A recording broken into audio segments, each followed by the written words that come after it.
পারা নাম্বার 30। এবার আপনাদের পারা নাম্বার 30। পেছনেও ভাইয়েরা আমাকে উত্তর দিচ্ছে, অ্যামেজিংলি অ্যাপ্রিশিয়েটেড। আরে দিনাজপুরের মানুষ তো অহংকার রাখে না, ভালোবাসা। বলেন তো পারা নাম্বার কত? আজকের সূরার নাম হচ্ছে সূরাতুল ইনফিতার। বলেন তো সূরাটার নাম সূরাতুল ইনফিতার। দামে একটু আওয়াজটা বেশি, দামে একটু কম। সরি, মেবি আমার কানে প্রবলেম হতে পারে। আর একবার চান্স দিচ্ছি। সূরাটার নাম সূরাতুল ইনফিতার।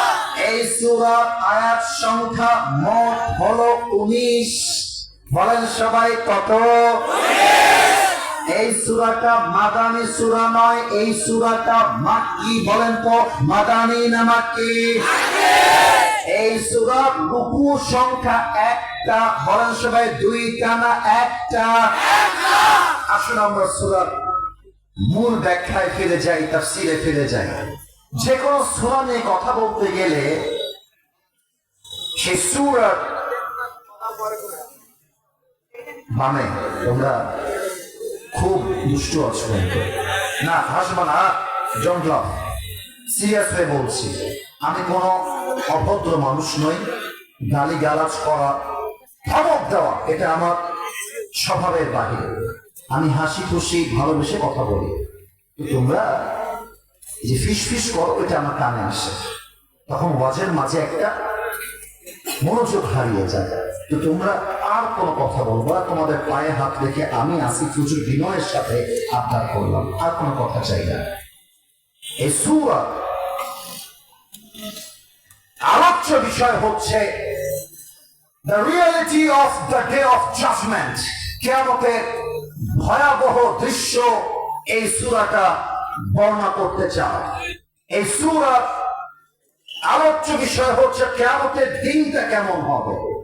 এই সূরার আলোচ্য বিষয় হচ্ছে কিয়ামতটা স্টার্ট হবে কেমন করে, কিয়ামতটা শুরু হবে কেমন করে। এই হচ্ছে সূরার আলোচ্য বিষয়। এবং এই সূরা শানে নুজুল তথা কনটেক্সট অফ রেভেলেশন, কেন নাজিল হয়েছে, কি জন্য নাজিল হয়েছে, আল্লাহ কেন এই সূরা নাজিল করেছেন, জানা দরকার আছে না নাই?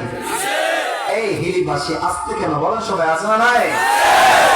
কাফেররা যখন দুনিয়া দুনিয়া দুনিয়া দুনিয়া নিয়ে পাগল হয়ে গেল, আখিরাতকে ভুলে গেল, নবীকে ভুলে গেল, রাসূলকে ভুলে গেল, কিয়ামতকে ভুলে গেল, দুনিয়া নিয়ে পাগল পাগল, আরো চাই আরো চাই আরো চাই। ওই কাফেরদেরকে, ওই মুসলমানদেরকে পরকালমুখী করবার জন্য সূরা ইনফিতার নাযিল করেছে একজন, তিনি কে? এবার কিছু প্রশ্ন আপনাদেরকে করতে চাই, মেধা জাস্টিফাই করব। যে শুধুই কি টুপি পরে আছেন, নাকি ইসলাম সম্পর্কে কিছুটা হলেও ধারণা আপনার আছে? আমি কাউকে বাধাবার জন্য প্রশ্ন করছি না। আমার আব্বাজান, ও মুরব্বী আব্বাজান, একটু কথাগুলো কান দিয়ে না দিল দিয়ে শুনবেন। আমার যুবক ভাইয়েরা, আমি তোমাদের কথাও বলবো, তাফসীরও করব, আমাকে একটু তোমরা উত্তর দিয়ে সাপোর্ট করবা, এটা আমি চাই। একটু বলেন তো, দুনিয়ার জীবন কি বেশি লম্বা না আখিরাতের জীবন বেশি লম্বা? উত্তরটা একটু জোরে চাই, সবার থেকে চাই। দুনিয়ার জীবন কি বেশি লম্বা না আখিরাতের জীবন বেশি লম্বা? ওয়ালাল আখিরাতু খায়রুল লাকা মিনাল উলা। The life of hereafter is much more better than this worldly life. আল্লাহ তাআলা বলছেন, এই দুনিয়ার জীবনটা ক্ষণস্থায়ী জীবন, এই স্থায়ী জীবন নয়। আমি আল্লাহ দুনিয়ার চাইতে পরকালকে 1000 গুণ বেশি উত্তম করে বানিয়েছি। সুবহানাল্লাহ পড়বেন না তো সবাই? আর একটা প্রশ্ন করতে চাই, দুনিয়ায় কি সারা জীবন থাকা যাবে না যেতে হবে? এত আস্তে বললে কি হয়, থাকা যাবে না যেতে হবে? এটা আসলে থাকার জায়গা নয়। পৃথিবী আমার আসল ঠিকানা নয়, মরণ একদিন মুছে দেবে সকল রঙিন পরিচয়, পৃথিবী আমার আসল ঠিকানা নয়। ঠিক আছে? মিছে জীবনের বন্ধন, মিছে মায়া সেন প্রীতি বন্ধন, মিছে জীবনের রংধনু সাত রং, মিছে জীবনের রংধনু সাত রং, মিছে জীবনের মোহ, পৃথিবী আমার আসল ঠিকানা নয়। ঠিক না? The life of hereafter is permanent. This world is not the permanent address for all the people. We just have to go back to our Lord. সবাইকে ফিরতে হবে এক রবের কাছে। বলেন সবাই তিনি কে? এই গেল সূরার শানে নুজুল, এই গেল সূরার মূল আলোচ্য বিষয়। এবার আসুন আমরা আয়াত ভিত্তিক তাফসীরে যেতে চাই। মনোযোগ আছে? তো মুসলমান দিদিগুলো একেবারে উঠলে পিচ্ছি লাভ দিয়ে উঠে আবার বসে গেছে, দেখছে আসিফ হুজুরের চোখ ডান দিক থেকে বামে গেছে। বাবু যেও না, যেও না, গেলে বউ পাবা না, বিয়ে হবে না। ঠিক আছে? চুপচাপ বসে থাকো। আজকে যতক্ষণ পর্যন্ত দোয়া শেষ না হবে কেউ তার জায়গা ছাড়তে পারবে না। দিনাজপুরের ভাড়াইয়ের ভাড়া। أعوذ بالله من الشيطان الرجيم. إذا السماء انفطرت, when the sky splits open, Allah Ta'ala বলছেন যখন এই আসমানটা বিদীর্ণ হয়ে যাবে। وإذا الكواكب انتثرت, when the stars fall away, তারাগুলো বিক্ষিপ্ত হয়ে নিক্ষিপ্ত হয়ে ছিটকে ছিটকে পড়বে। কেমন করে পড়বে? এক্সাম্পলটা তাফসীর দিয়ে বোঝাই দেই। দিনাজপুরের হির ভাইরা আমার হাতে এইটা কি? বামে আওয়াজ জানে নাই, এইটার নাম কি? একটা প্রশ্ন করছি, তোমরা আবার রাগটা করো না। আমি যখন ছোট্টবেলায় স্কুলে পড়তাম, তোমরা এটা রিলেট করতে পারবা, তোমাদের আইডিয়ার বাহিরে না। এই ছোট্টবেলায় আমি একটা বল দিয়ে খেলতাম, নাম হচ্ছে পিং পং বল। নাম শুনেছো? পিং পং বল। দেখবা পানিতে রাখার পরে একটু পরে সে বলটা ফুলে যায়, কিছুটা রবার টাইপের, টিপ মারলে আবার ফেটে যায়। পিং পং বল। আচ্ছা, এই তারাগুলো কেমন ভাবে ছিটকে পড়বে আমি তাফসীরটা বোঝাবার ট্রাই করছি। এইটা আমার হাতে মনে করেন একটা চাদর। এই চাদরে আমি কয়েকটা পিং পং বল রাখলাম, পিং পং বল। এবার এই চাদরটাকে ধরে আমার দিকে, look at my two hands, আমার দুই হাত দেখেন। চাদরে আমার পিং পং বল দিয়ে রাখা পুরোটা পিং পং বল, আর এইটাকে আমি ধরে একটা ঝাড়া মারলাম। দেখবেন সব বলগুলো ছিটকে ছিটকে পড়বে। আল্লাহ বলছেন কিয়ামতের বাতাস যখন শুরু হয়ে যাবে, আকাশের তারাগুলো ছিটকে ছিটকে পড়বে পুরো পৃথিবীতে। ওয়াইদাল বিহার ফুজিরাত, সমুদ্রের পানিগুলো উথাল ঢেউ দিয়ে আকাশ বরাবর উঠতে থাকবে। ওয়াইদাল কুবুর বুসিরাত, কবরগুলোকে উন্মোচিত করা হবে। কেমন করে করা হবে আমি একটু বুঝাই দেই আমার প্রিয় ভাইরা। আমি একটু ব্যাখ্যা, এক্সাম্পল বা উদাহরণ দিয়ে বোঝাই, আপনার রাগটা করবেন না তো? এই আমাদের মাঝে মাঝে স্কুলে যাওয়ার সময় ঘাড় ব্যাগ থাকতো না? ঘাড় ব্যাগ আপনারা উত্তর দিচ্ছেন, আমার ভাইরা উত্তর দেয় না। ঘাড় ব্যাগ আছে না? আছে না? মনে করো স্কুলে যাওয়ার সময় আমার ঘাড় ব্যাগে পেন্সিল আছে, রাবার আছে, জ্যামিতি বক্স আছে, কলম আছে, খাতা আছে, আবার ওই ব্যাগের ভেতরেই সাইকেলের চাবি আছে। কথা কি ভুল বললাম? হয় না? হয় না? এখন স্কুল ছুটি হয়ে গেছে, এই বাড়ি যাবো বের হয়ে গেছেন, কিন্তু সাইকেলের চাবি আছে ব্যাগের ভেতরে। কিন্তু ব্যাগে জাস্ট সাইকেলের চাবিটাই নাই, অনেক কিছু আছে, খাতা, কলম, জ্যামিতি box, rubber, pen, everything is in your bag. এখন আপনি কি করবেন? ব্যাগটাকে এমন করে খুলবেন। খোলার পরে এটা ঘুরতেছে না, লক আছে, আচ্ছা খুলে করে একটু একটু বুঝাতে পারবো ভালো করে, নো প্রবলেম, না খুললেও সমস্যা নাই। সোনামণি নতুন নতুন এই যে খুলেছে খুলেছে, এখানে আমার সবকিছু আছে। এখন আমি কি করব চাবিটা খোঁজার জন্য? কেন? কারণ চাবিটা আমাকে খুঁজে খুঁজে বের করতে হবে, এর ভেতরে অনেক কিছু আছে। আল্লাহ বলছেন ওয়াইদাল কুবুরু বু'থিরাত, বু'থিরাত এর অর্থ হচ্ছে তন্ন তন্ন তন্ন তন্ন করে খোঁজা।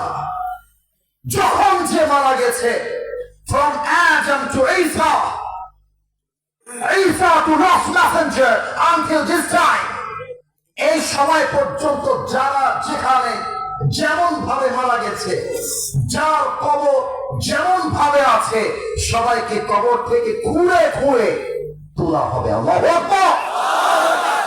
এবার আমার চোখ দেখবেন, আদম আলাইহিস সালামের সময় হাবিল এবং কাবিল নাম শুনছেন না সবাই? আপনারা কথা না বললে আমার ওয়াজ করতে একটু কষ্ট হবে, শুনেছেন না সবাই? এই যে তারা মারা গেছে, 1000 বছর হয়ে গেছে। যখন আপনি আমি কবর থেকে উঠে চোখ খুলবো, দেখবেন যে পুরো পৃথিবীটা ধ্বংস হয়ে গেছে, মানুষগুলো দৌড়াচ্ছে। হাদিসে আসছে এই কিয়ামতটা সংগঠিত হবে 3টা ফু দিয়ে। লুক অ্যাট মাই 3 ফিঙ্গার্স, 1 2 3, 3টা ফু। 1 নাম্বার নাফরাতুল ফাদা,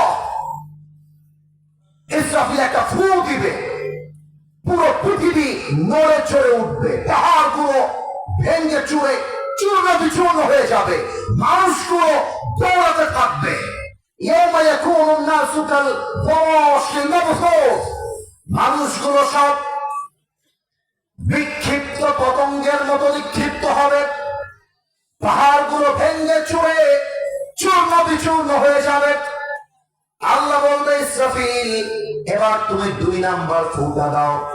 ইসরাফিল তার সিংহা নিয়ে 2 নাম্বার ফু দিবে, একটা ফু দিবে, মানুষ জিন পশু পাখি সব এক ফুয়ে জায়গায় শেষ, মারা যাবে। এবার মালাকুল মউত আল্লাহর কাছে আসবে, আল্লাহ সব শেষ। মালাকুল মউত আখবিরনি মান ইয়াবকা, বলো আর কে বাকি আছে? মালাকুল মউত বলবে আল্লাহ কেউ বাকি নাই, আমি আছি আর আমার 3 কলিগ ইসরাফিল, জিবরাইল আর মিকাইল আছে, আর কেউ নাই। আল্লাহ বলবে যাও ইসরাফিলের রূহ কবজ করো, মিকাইলের রূহ কবজ করো, যাও জিবরাইলের রূহ কবজ করো। 3 জনকে মেরে আল্লাহর কাছে আসবে। আল্লাহ বলবে ইয়া মালাকাল মউত আখবিরনি মান ইয়াবকা, বলো তো আর কে বাকি আছে? মালাকুল মউত হাত পা থর থর থর করে কাঁপবে। আল্লাহ এই পৃথিবীতে তুমি আর আমি ছাড়া আর কেউ নয়। আল্লাহ বলবে মালাকুল মউত মউত এবার তুই মরে যাও। এটা বলার সাথে সাথে মালাকুল মউতের খিচুড়ি উঠে যাবে, থরথর করে কাঁপবে। আল্লাহ বলবে মর। মালাকুল মউত বলবে আল্লাহ আমি কেন মরবো? আমি না সবাইকে মারতে চাই, আমার দায়িত্ব তো রূহ কবজ করা, আমি কেন মরে যাব? আল্লাহ বলবে মউত ফাইন্নাকা খালকুম মিন খালকিল্লাহি তাআলা আযজা ওয়া জাল্লা, মরে যাও। আমার প্রত্যেকটা সৃষ্টিকে কুল্লু নাফসিন যায়কাতুল মাউত, everyone has to take the test of death, প্রতিটা প্রাণীকে মৃত্যুর স্বাদ গ্রহণ করতে হবে, মরে যা। একবার আল্লাহ বলবে মালাকুল মউত জায়গায় শেষ।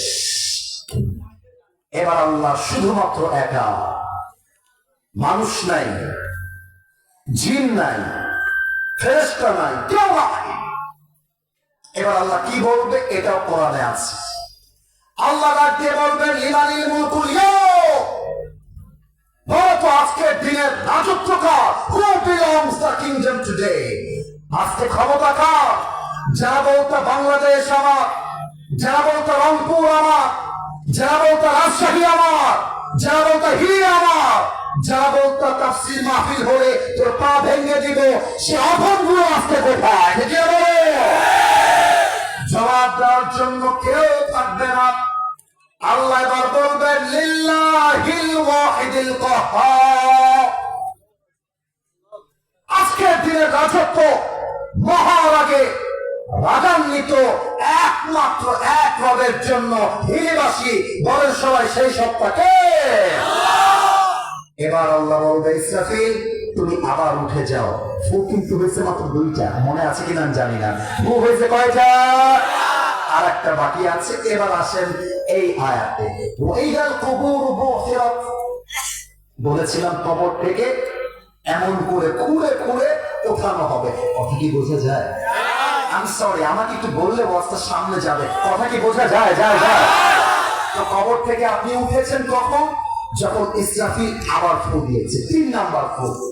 3 নাম্বার ফু যখন দেওয়া হবে, যেখানে যে যেমন ভাবে মারা গেছে, হিলিতে যার লাশ যেখানে দাফন করা আছে, দিনাজপুর শহরে যার লাশ যেখানে দাফন করা আছে, রাজশাহীতে যার লাশ যেখানে যেমন ভাবে দাফন আছে, সেখান থেকে ঠিক তেমন ভাবে উঠবে যেমন ভাবে তাকে দাফন করা হয়েছিল। আল্লাহু আকবার। এবার ভাবেন তো, 1000 বছর কবরে থাকার পরে একটা মানুষ যখন চোখটা খুলবে কবর থেকে, তার প্রথম চিন্তা কি হতে পারে? এই আয়াতে আল্লাহ বলেছেন, আমি কি তাফসিরে যাব? একটু পারমিশন দেওয়া যাবে? যাব যাব যাব। আলিমাত আল্লাহু আকবার। এই আয়াত আমি যখন পড়লাম, আমি এটা নিয়ে রিসার্চ করেছি। মেবি ইট হ্যাজ বিন 3 মাস। 3 মাস হয়েছে আমি এই সূরা নিয়ে গবেষণা করছি। আমি যখন এই আয়াতে আসলাম, বিশ্বাস করেন আমি কয়েকদিন ঘুমাইতে পারি না এই আয়াত পড়ার পরে। আমি যে খুব ইমানদার আমি তা দাবি করছি না, বাট আল্লাহ কি বললেন এইটা? আল্লাহ বলছে ওই দিন প্রথম চিন্তা মানুষের মাথায় একটাই আসবে, আলিমাত নাফসুম মা কদ্দামাত ওয়া আখাত। সেই দিন সে বুঝতে পারবে কোনটা ছিল গুরুত্বপূর্ণ, কোনটা ছিল গুরুত্বহীন। এটা বোঝাবার জন্য এক্সাম্পল দিচ্ছি। এই অনেক ছেলে পেলে দেশ থেকে প্রবাসে বিদেশে যায় না? এই হিলির ভাইরা কথা বলেন, যায় না? এখন মনে করেন আমি আসিফ হুজুরের বয়স হচ্ছে 70, আমার এক ছেলে আছে তার বয়স হচ্ছে 25। এখন এলাকাবাসী ধরেছে তোমার ছেলেকে বিদেশে পাঠাও, গরিব থাকবে আর কতদিন, বিদেশে পাঠাও। এখন আমি যে বিদেশে পাঠাবো আমার কাছে নাই 2 পয়সা। আমাকে এলাকাবাসী বলল ভাই টেনশন নাই, ব্যাংক থেকে লোন নেন 5 টাকা, 5 লাখ টাকা। এই 5 লাখ টাকায় সুদ আছে না নাই? এই জয়মান আছে নাই? এখন আপনি বলবেন সুদ পরে দেখা যাবে। আমার ছেলেকে আমি আগে বিদেশে পাঠাতে চাই, 5 লাখ টাকা সুদ দিলেন। কিন্তু আজকে আপনার কাছে গুরুত্বপূর্ণ হচ্ছে আপনার ছেলে বিদেশে যাওয়া। আপনার কাছে সুদ কোনো পরোয়াই নাই, মেটারি নাই। ওই দিন যখন চোখটা খুলবেন কবর থেকে উঠে, ওই দিন মাথায় আসবে, ইস রে আমার কাছে গুরুত্বপূর্ণ ছিল হারাম থেকে বাঁচা, হালালকে অ্যাকসেপ্ট করা। আমার জন্য গুরুত্বপূর্ণ ছিল ছেলে বিদেশ যাওয়া, এটা অনেক দূরের কথা। আমার সুদের টাকা চাই না, যদি প্রয়োজন হয় আমি ভ্যান চালাই খাবো, রিক্সা চালাই খাবো, আমি পরিবেশে খাবো, বাট হারামের কাছে যাবো না। এটাই তো আমার হওয়ার দরকার ছিল, ঠিক না? এবার আসি মেয়েদের কথায়। এটা আমি আব্বাজান আমি আপনার মেয়েকে অশ্রদ্ধা করে কথা বলছি না, আল্লাহি মিডিয়া আমার সাক্ষী। আমি কখনো কোন নারীকে ডিসরেসপেক্ট করে কথা বলতে পছন্দ করি না। কিন্তু কিভাবে বলবো বলেন? সত্য না বলতে পারি না। অনেক মেয়ে বোরকা পরে, এত টাইট ফিলিং বোরকা, প্রত্যেকটা দেহের প্রাইভেট পার্ট দেখার সাথে সাথে যুবকদের চরিত্র নষ্ট হয়ে যায়, ঈমান নষ্ট হয়ে যায়। দেখলে মনে হবে জান্নাত সে ভাগ কে দুনিয়া মে আই হ্যায়। কি সুন্দর হিজাব, নেকাব, হাতে মোজা, পায়ে মোজা। কিন্তু খেয়াল করবা বেশিরভাগ পার্কে যে মেয়েরা প্রেম করে বেড়ায় তার 80 ভাগ বোরকাওয়ালীরাই প্রেম করে বেড়ায়, ঠিক না? ওই দিন বোরকাওয়ালি ভাববে আয় হায় হায়, আমার জন্য বিয়ে করা ইম্পর্টেন্ট ছিল, আমার জন্য প্রেমটা ইম্পর্টেন্ট ছিল, আসে হারামের জন্য আফসোস করবে। এবার আমার যুবকদের বলা, এই যুবকরা আমাকে একবার দেখে বলেন তো, এইটা আমার মধ্যে কি? উত্তরটা চলে আসছে, এত জোরেই চেয়েছিলাম। আর একবার, এইটার নাম আব্বাজান পাম দিবেন না, তোমরা আমাকে পাম দিবা না। আমি যে দাড়িটা রেখেছি সবাই বলবেন, কেউ বাদ যাবেন না। আচ্ছা সত্যি করে বলেন তো, এই দাড়ি দেখে আমাকে আনস্মার্ট লাগতেছে? খ্যাত লাগতেছে? অসুন্দর লাগতেছে? কিছু ছেলে পেলে দাড়ি জাস্ট শেভ করে এই জন্য যে মেয়েরা আমাকে পছন্দ করবে। এত আস্তে ঠিক বললে কেন, জোরে বলো। আর কিছু মেয়ে আছে দেখবা দাড়ি দেখলে চুলকানো শুরু হয়ে যায়, পছন্দ করতে চায় না। আমি বলি কি জানো, যেই মেয়ের দাড়িওয়ালা পছন্দ নয় ওর জন্য বিটিএস এর হিজরা ছাড়া সেকেন্ড করা চলবে। আরে যেই মেয়ের দাড়ি পছন্দ নয় সে তো আমার বাড়ির বউ হওয়ার যোগ্যতায় রাখা যাচ্ছে, আর যেই মেয়ের দাড়ি পছন্দ সে আমার বাড়ির বউ হওয়ার যোগ্যতা রাখে। অতএব আজকে যে যুবকটা এক নারীর পাল্লায় পড়ে দাড়ি কামাচ্ছে, খবর থেকে যখন উঠবে তখন বুঝতে পারবে ওই নারী আমার জন্য গুরুত্বপূর্ণ ছিল না, আমার নবীর আদর্শ আমার জন্য সবচেয়ে বেশি গুরুত্বপূর্ণ ছিল। দেখে চাঁদের চেয়ে সুন্দর তুমি, নবী আমার কামলিওয়ালা, দো জাহানের বাদশাহ তুমি, প্যারা নবী সাল্লাল্লাহু আলা, দো জাহানের বাদশাহ তুমি, প্যারা নবী সাল্লাল্লাহু আলা, চাঁদের চেয়ে সুন্দর তুমি, নবী আমার কামলিওয়ালা।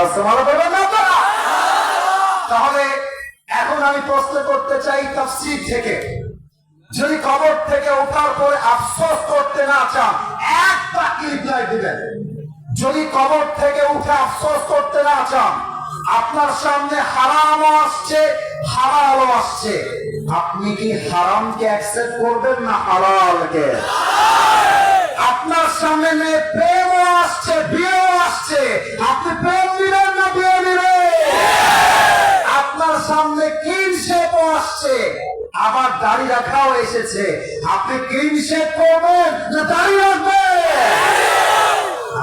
এবার একটা প্রশ্ন করব ঘটনা বলার জন্য, বলেন তো নবীর বেঁধে যাবেন না, বেঁধে যাবেন না, আমি জানি আপনারা পারবেন।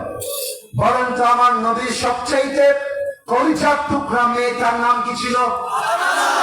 Right answer. আর একবার বলেন সবাই, কি নাম ছিল? এই সবাই দুই হাত তোলেন তো, সবাই দুই হাত তোলেন। সবাই আমার সাথে তাকবীর দেওয়া লাগবে না, আমাকে বলেন 12টা বেজে গেছে, আমার ওয়াজ 1 ঘন্টা হয়ে গেছে, আমার নিয়মে ওয়াজ এখন শেষ, কমিটিকে আমার লিখিত আকারে দেওয়া আছে 1 ঘন্টা। তবে সব জায়গায় 1 ঘন্টার নিয়ম দিয়ে চলবে না, মাঝে মাঝে ভালোবাসা দিয়ে নিয়ম করতে হবে, ঠিক আছে? আমি প্রশ্ন করছি, হাত তুলেন সবাই, বলেন তো দোয়া হবে না ওয়াজ চলবে? আরেকবার দোয়া না ওয়াজ? বলেন সবাই হুজুর, একটু জোরে বলেন হুজুর। আমরা ওয়াদা দিলাম দোয়া শেষ করে আমরা বাসায় যাব, তার আগে দামে সাউন্ড ডানে নাই, তার আগে আমরা কেউ, আমার 2 হাত দেখবেন, আমি যেমন ভাবে বলবো you just have to follow me, আপনি তেমন করে বলবেন যাব না। আব্বা জানরা যুবক আবার যাব না, বলেন সবাই ইনশাআল্লাহ।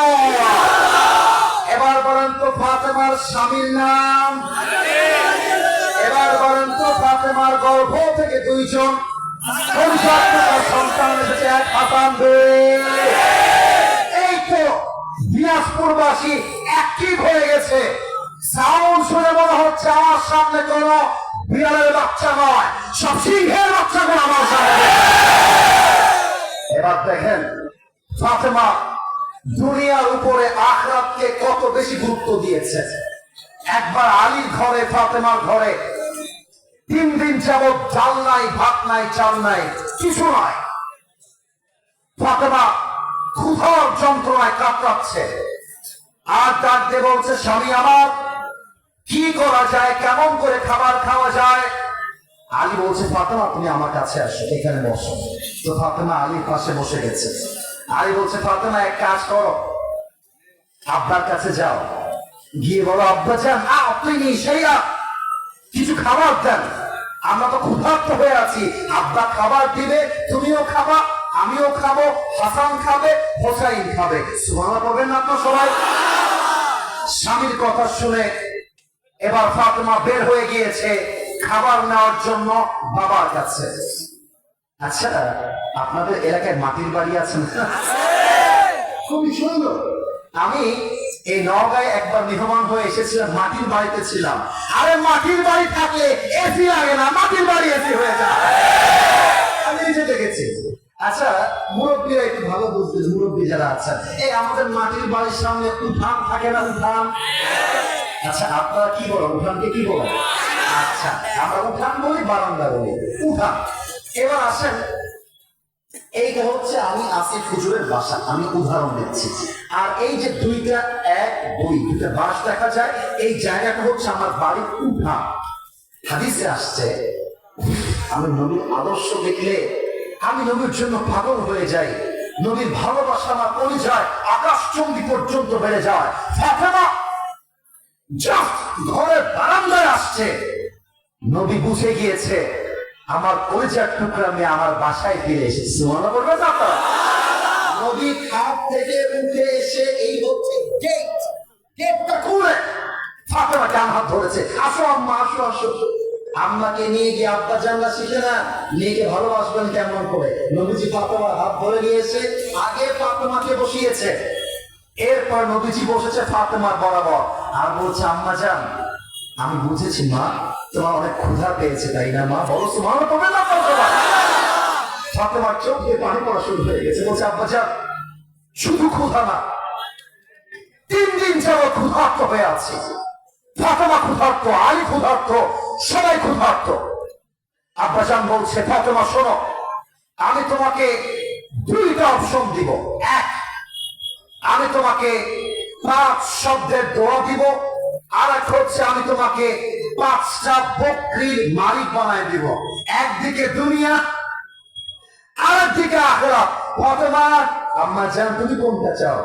ফাতেমা বুঝে গেছে আমার আব্বা আমাকে ঈমানের পরীক্ষা নিচ্ছে, আমার আব্বা আমার ঈমানটা দেখতে চায়। ফাতেমা ডাক দিয়ে বলছে ইয়া রাসূলুল্লাহ আমার বকরির কোনো প্রয়োজন নেই, আপনি 5 শব্দের দোয়া শিখাবেন, এটাই আমি ফাতেমা খুশি হয়ে বাসায় ফিরে যাব।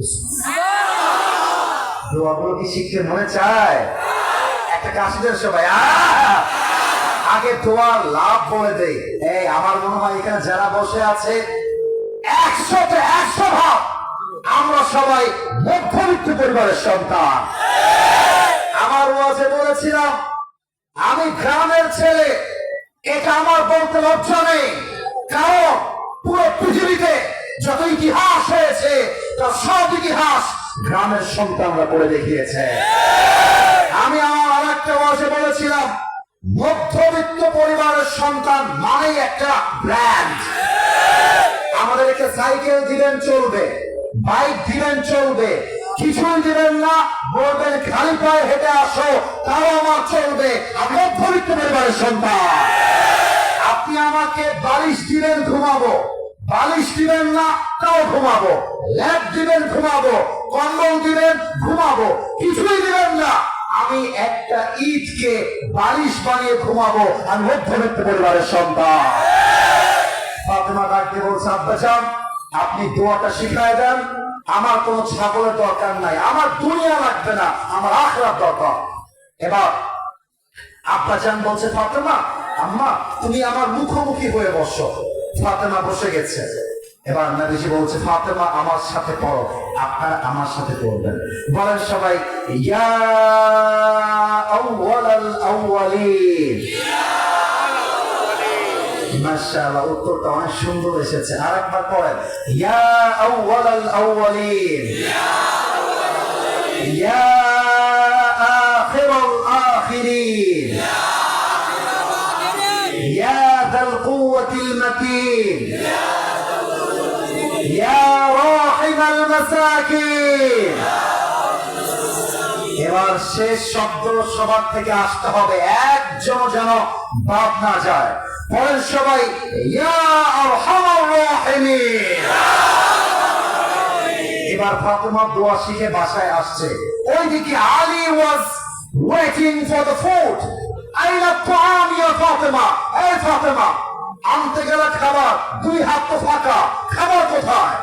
ফাতেমা ডাক দিয়ে বলছে, আলী তাকায় দেখো, আমি নবীর কাছে দুনিয়া চাওয়ার জন্য গিয়েছিলাম, আমার নবী আমাকে দুনিয়া দেয় নাই, আমাকে আখিরাত দিয়ে বাসায় ফেরত পাঠিয়ে দিয়েছে। মনে পড়ে না? এবার আলী বলছে, এই কথায় কাজ হবে না, আমি যাব। এই 12টা বেজে পার হয়ে গেছে বলে কি আপনার রাগটা করছেন ভাইয়েরা আমার? আমি 12টার পরে একদমই ওয়াচ করতাম না, আমি এসেছি 10:45-এ, আমাকে মাইক দেওয়া হয়েছে 11টার সময়। আমি জানি 1 ঘন্টা 10 মিনিট হয়ে গেছে, বাট আমার কথা একটা, হাদিস যেহেতু শুরু হয়েছে, শেষ না হয়ে ওয়াজ শেষ হবে না, দেখে নেবে। এবার আলী আসছে নবীর কাছে, শ্বশুরের কাছে আসছে জামাই, এসে বলছে, আব্বাজান আতিনি শাইআন, কিছু খাবার দেন। এবার নবীজি তাকেও পরীক্ষা নিচ্ছে, বলছে, Ali I have 2 options for you, দুইটা অপশন। এক, আমি তোমাকে 5000 বকরি দিব, অথবা আমি তোমাকে 5 শব্দের দোয়া শিখাই দিব। আলী তুমি কোনটা চাও? আলী বুঝে গেছে আমার শ্বশুর আমাকে পরীক্ষা নিচ্ছে। আলী বলছে, ইয়া রাসূলুল্লাহ, আমার দুনিয়ার বকরির দরকার নাই, আপনি আমাকে 5টা দোয়া শিখাই দিবেন, এটাই আমি আলী খুশি মনে বাসায় যাবো। সুবহানাল্লাহ। এবার নবীজি 5 শব্দের দোয়া আলীকে শিখিয়ে দিয়েছে। আলী দুনিয়াকে ভুলে আখিরাতকে অ্যাকসেপ্ট করে বাসায় আসছে। হাদিসে আসছে, আলী এবং ফাতেমা এই 5 শব্দের উপর যখন আমল করা শুরু করে দিয়েছে, তাওয়াক্কুল করে, কয়েকদিনের ভেতরে আলী এবং ফাতেমার ঘরে সমস্ত অভাবকে আল্লাহ তাআলা গায়েবী খাজানা থেকে দূর করে দিয়েছে। সুবহানাল্লাহ। তাহলে আমি কথা বলে শেষ করে দেই, আপনারা আমাকে উত্তর দিবেন। সূরা ইনফিতার থেকে আমরা শিখলাম, শেষ পর্যায়ে এসে আমাদের সামনে হালাল এবং হারাম আসলে আমরা হারাম খাবো, আমরা হারাম খাবো না হালাল খাবো। আমার সামনে বিয়ের আগে প্রেমের অপশন আছে, আবার আমি চাইলে বিয়ে করতে পারবো, আমি কি প্রেম করব না বিয়ে করব? একজন মেয়ের জন্য বোরকা ছাড়া উলঙ্গ হয়ে ঘোরার অপশন আছে, আবার সেই মেয়েটা চাইলে বোরকাও পরতে পারে। এখন আমি একজন স্বামী, আমি একজন বাবা, আমি একজন বোনের ভাই, বলেন তো আমার বাড়ির মেয়ে বোরকা ছাড়া বের হবে না বোরকা পরে বের হবে? আমি একজন যুবক, আমি চাইলে এখনই গিয়ে দাড়িটা ক্লিন শেভ করতে পারি, আমি কি দাড়ি কাটবো না নবীকে ভালোবাসবো? এবার সবাই 2 হাত তোলেন, সবাই মাশাআল্লাহ। আপনাদের কাছে আমি কৃতজ্ঞ, আপনারা প্রায় 1.5 ঘন্টার বেশি বসে আছেন, একটা লোকও বিরক্ত বোধ করে নাই। 2-1 লোকের বাসায় সমস্যা থাকতে পারে, তারা ওয়াশরুমে গেছে, কেউ বাসায় গেছে, বাট এখন যারা বসে আছে এরা আসিফ হুজুরকে দেখার জন্য আসে নাই, এরা এসেছে একমাত্র নবীর ভালোবাসায়। বলেন সবাই একবার আল্লাহকে ডাক দিয়ে, আল্লাহ। একটু দিল থেকে ডাকবেন, ঠিক আছে? আসিফ হুজুর বলছে বলে ডাকতে হবে তা না, আপনি আপনার রবের সাথে এখন কথা বলবেন। আমি জানি না আবার কবে দেখা হবে, হতে পারে এটা আমাদের শেষ দেখা, আমরা আল্লাহর কাছে কথা বলেই বিদায় নিব। বলেন সবাই আল্লাহ, ও আমার আল্লাহ, তোমার দরবারে শাহী দিল থেকে, তোমার দরবারে দিল থেকে তওবা করছি। ও আল্লাহ, তুমি আমার জীবনের সব গুনাহ মাফ করে দাও। একটু বলবেন না সবাই মিলে, বলেন না মাফ করে দাও। আরে বলতে পারে আল্লাহ আজকে সবই মাফ করতে পারে, বলেন না সবাই মাফ করে দাও। বলেন সবাই আমিন। আরেকবার ডাক দিন, ও আল্লাহ, তোমার কাছে দিল থেকে নিয়ত করলাম, নিয়ত এটা করেন না গো, সবাই মিলে করেন, বলো সবাই নিয়ত করলাম আজ থেকে এক ওয়াক্ত নামাজ আর কখনো ছাড়বো না। একটু হাত নাড়ায় বলা যায় না ছাড়বো না? বলেন সবাই ইনশাআল্লাহ। এবার হাত নামায় আমাকে একটা ওয়াদা করেন, আরেকবার ডাক দেন তো হুজুর। আমরা বীর সন্তান, আপনাকে ওয়াদা দিলাম দোয়ার সময় আমরা কেউ ডান বাম, কিছু জোরে বলো না, ডান বাম মাথাটা ঝাঁকিয়ে বলবেন হব না। একটু বলেন না হব না। কেন বললাম জানেন? দোয়ার সময় অনেক ছেলে পেলে আবেগে লাভ দিয়ে স্টেজে চলে আসে, সেলফি তুলতে চায়। এটা ভালোবাসাকে আমি সাপোর্ট করি, বাট দোয়ার পরে আমরা যদি দোয়ার সময় সেলফি মারামারি করি, আমার মুরব্বীরা বদনাম করবে, আর কোন হুজুর আসছে খালি সেলফি তুলছে বোকাউনার সাথে, এটা বদনাম হবে। আমরা চাই আমাদের মুরব্বীরা বলবে ইয়েস, হির যুবকদের মাধ্যমেই আগামী দেশটা হবে ইসলামের বাংলাদেশ। এই জন্য কমিটির পক্ষ থেকে আমি মাফ চাই। কমিটির ভাইয়ারা একটু দেরি করে ফেলেছে, না বুঝে। It's not a big deal. ভালোবাসা থাকলে ভুল চোখে আসে না, ভালো কোন চোখে আসে, এটার নামই তো ভালোবাসা, তাই না? বলো প্রিয় ভাইয়ারা, আমরা দোয়ার দিকে যাব। কোন আব্বা যান যুবক